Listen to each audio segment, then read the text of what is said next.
Assalamualaikum warahmatullahi wabarakatuh.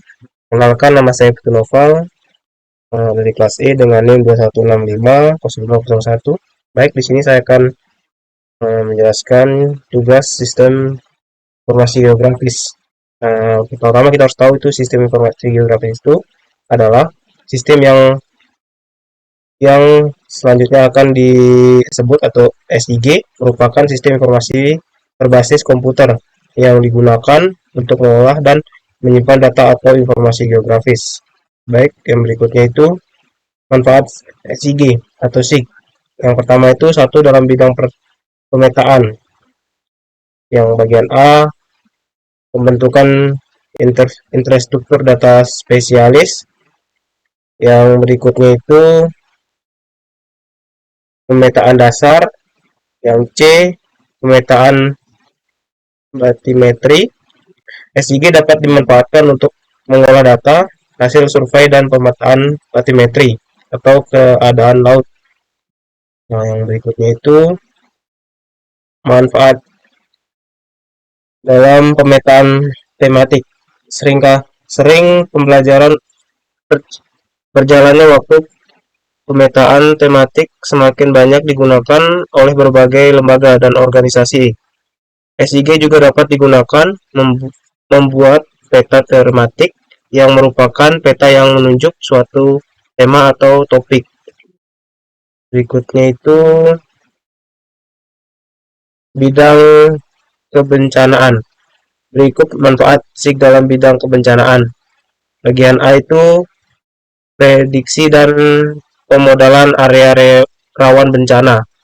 Dalam SIG dapat memanfaatkan untuk memetakan daerah berisiko bencana alam seperti tsunami, banjir, dan longsor. Berikutnya bermanfaat dan pemetaan dan pengukuran luas wilayah. Analisis SIG dapat digunakan untuk melakukan pemetaan kawasan dan pengukuran cepat area terdapat bencana. Manfaat SIG juga sangat penting karena ketika bencana alam terjadi akan dibutuhkan respon yang cepat. Yang C-nya itu perencanaan jalur evakuasi. Dengan diketahuinya area rawan bencana, SIG kemudian dapat menggunakan untuk melakukan perencanaan jalur evakuasi. Berikutnya, penyusunan rencana pembangunan kembali daerah. Selain memetakan area rawan bencana, manfaat SIG juga dapat membantu proses pemulihan bencana. Yang E, pemodalan tingkat erosi dan sedimentasi. SIG dapat digunakan untuk pemodelan atau tingkat erosi dan sedimentasi untuk melihat sebaran dan pola spasial.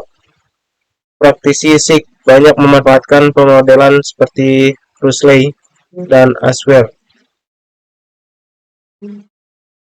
Berikutnya itu pengelolaan sumber daya alam. Contoh yang pertama itu investasi sumber daya alam. Yang kedua, pengelolaan data kekayaan sumber daya alam. Maksudnya itu hasil dari investasi berupa data kekayaan sumber daya alam kemudian dapat dikelola menggunakan SIG. Yang C, mengukur dampak lingkungan. Indonesia memiliki AMDL yang memanfaatkan SIG untuk mengukur dampak yang mungkin terjadi kepada lingkungan dalam menyusun perencanaan pembangunan.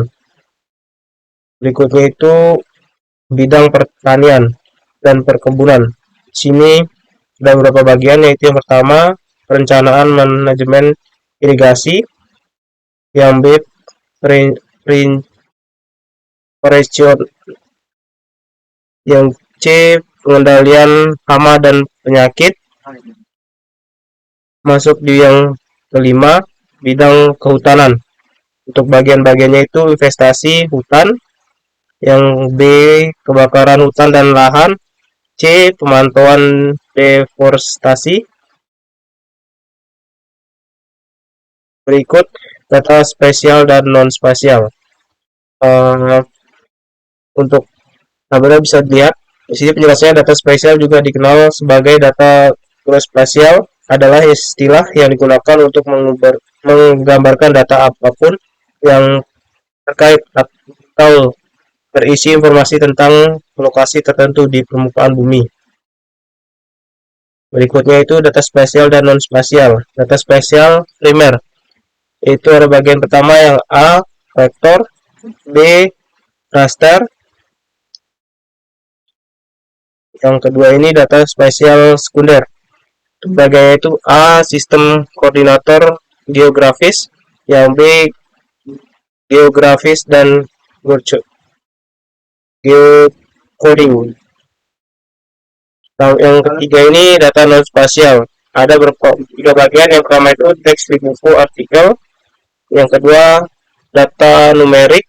Tiga, tanggal seperti tanggal lahir Anda ataupun tanggal suatu acara.